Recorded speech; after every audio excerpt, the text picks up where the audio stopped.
Oui, bonjour, je vous fais un petit coucou. Alors là, j'ai une réflexion, j'y travaille depuis 2 ou 3 jours. Ce que je veux faire dans cette vidéo, c'est à la fois poser un débat, mais aussi mettre chacun face à ses propres perceptions et à ses propres responsabilités. Aujourd'hui, je vais vous dire une vérité qui selon moi est absolument incontestable. Donc je vous demande d'ouvrir vos chakras de perception et d'écouter simplement ce que je dis.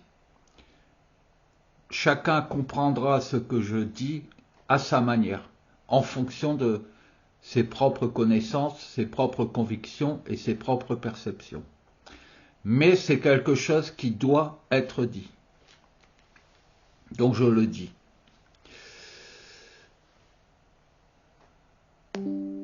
Pensez-vous que ceux qui disent savoir comment fonctionne la vie, ceux qui disent savoir comment fonctionne le monde, ceux qui disent qu'ils dirigent tout et qu'ils veulent faciliter la vie sur Terre et sauvegarder la vie sur Terre, pensez-vous vraiment qu'ils aient fabriqué des armes nucléaires pour le plaisir? C'est une simple question. Je ne crois pas un seul instant à leur stratégie de défense qui consiste à parler de dissuasion.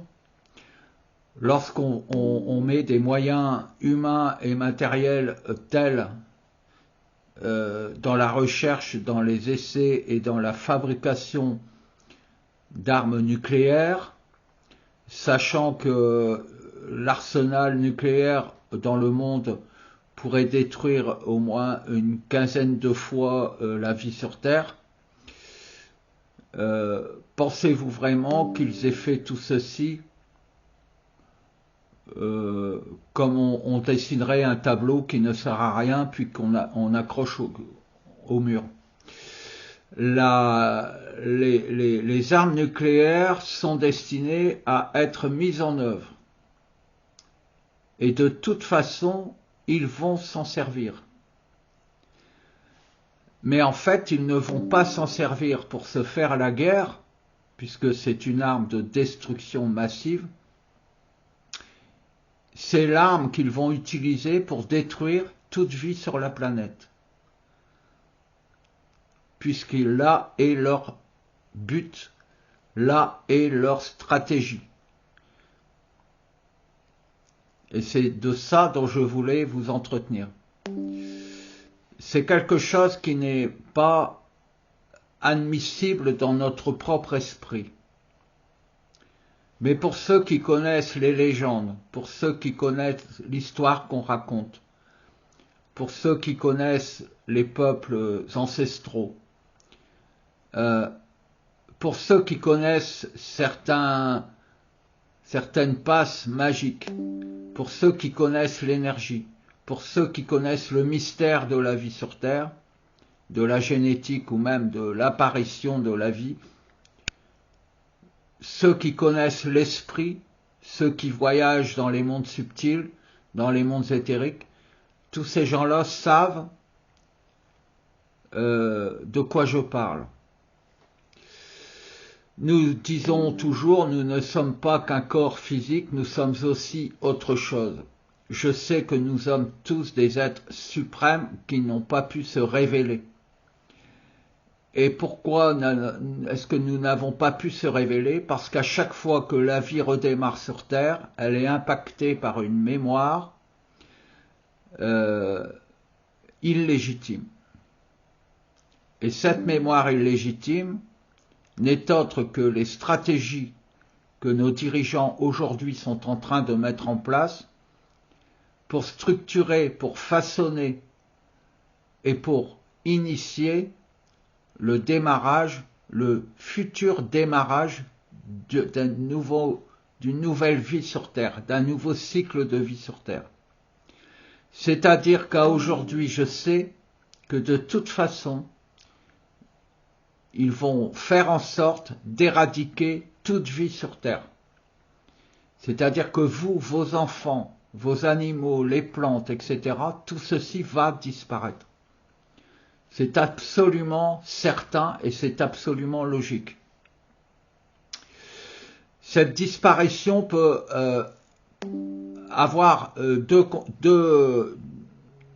causes, soit la cause humaine, soit la cause naturelle.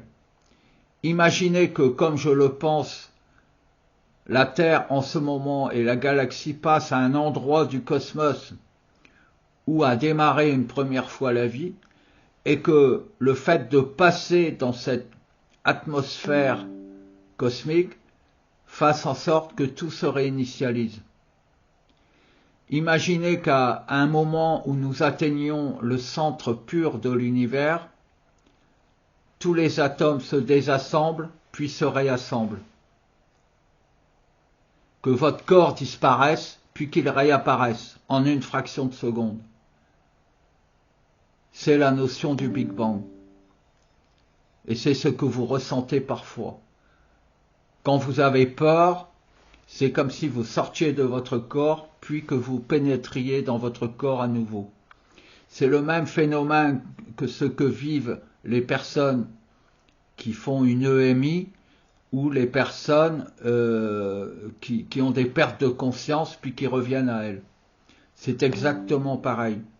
Sauf que là, en plus, les atomes se désagrègent puis se réagrègent. Donc ma théorie actuelle, c'est que, de manière cyclique, ça se produit. Et que le monde, tel que nous le connaissons aujourd'hui, va être détruit. Soit il est détruit, reconstruit instantanément, soit il est détruit, puis tout se réorganise dans le cosmos pour reconstituer une nouvelle Terre et régénérer une nouvelle vie. Si cette nouvelle Terre et cette nouvelle vie s'assemblent de manière parfaite, cette Terre prend la dimension du cosmos, puisque tout devient la Terre et tout devient la vie. Et dans ce cas, il n'y a plus d'hégémonie. Et dans ce cas, il n'y a plus de dirigeants, puisque tout est parfait et tout fonctionne de manière pure et naturelle. Ce qu'ils veulent, c'est anticiper ce processus et provoquer ce processus par les bombes nucléaires, tout en ayant implanté quelque part leur propre mémoire, afin que ce soit eux qui renaissent avec leur propre discipline, pour que tout ce qui réapparaîtra ensuite de manière naturelle soit soumis à eux à nouveau. C'est-à-dire qu'ils empêchent la perfection d'entrer en vie. Alors, réfléchissez à cette simple question.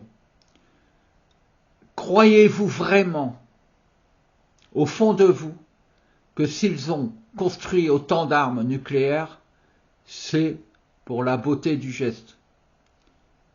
Ou pensez-vous qu'au terme de tous les discours qu'ils tiennent aujourd'hui, de toutes les lois, de tous les événements qu'ils nous font subir, ne pensez-vous pas qu'ils ne sont pas tous assez fous pour enclencher cette destruction massive?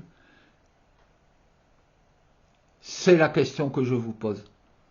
Je ferai une autre vidéo pour aller plus loin et donner des détails de ce que je ressens. Cessez de croire, essayez de penser, de raisonner par la logique. Et ce que je vous dis là est parfaitement logique. Donc c'est la vérité. Je vous embrasse.